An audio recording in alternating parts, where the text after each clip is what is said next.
We've been discussing many of the different kinds of activities that you can assign to your students in Moodle.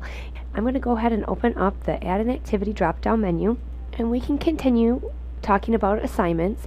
And this assignment that we're going to talk about this time is the online text assignment. In this online text assignment, I've given my assignment a name here, and the directions to the students are to read the article linked below, and once you're done reading, submit your reflective comments about the article to this assignment. So they're going to read and respond. To submit your reflection, click the Edit My Submission button, type your text, and then click the Save Changes button.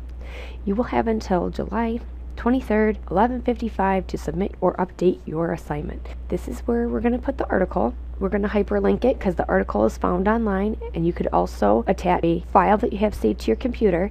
I'm just going to select the linking tool to kind of review some of that hyperlinking and show you how kind of this all rolls in together to create these assignments. And I can paste my link, and we want this to open in a new window, and we can insert, and I like to make sure my text is going to show up in blue so the students know that that's clickable. And so we said the students have the 23rd, and we did our good old 11:55. We gave people to the end of the day, and we're not going to prevent any late submissions. I'll just leave that open. This time I'll show you what it looks like to grade using one of these grading scales, and I'll use complete and complete. Do you want to allow students to resubmit?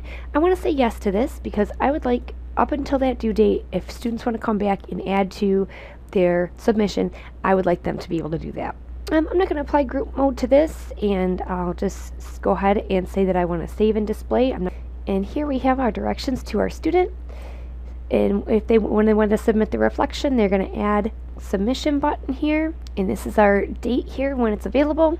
And when we click the add submission button, we're just going to have our text box. And for the students' online response, they'll get the same text box that we've been getting when we're configuring assessments and creating some of those other resources we've been doing. So they would be able to add things in HTML if they found a resource to submit what they were saying, add an image, and they would be able to hyperlink text as well, in addition to all these other formatting marks.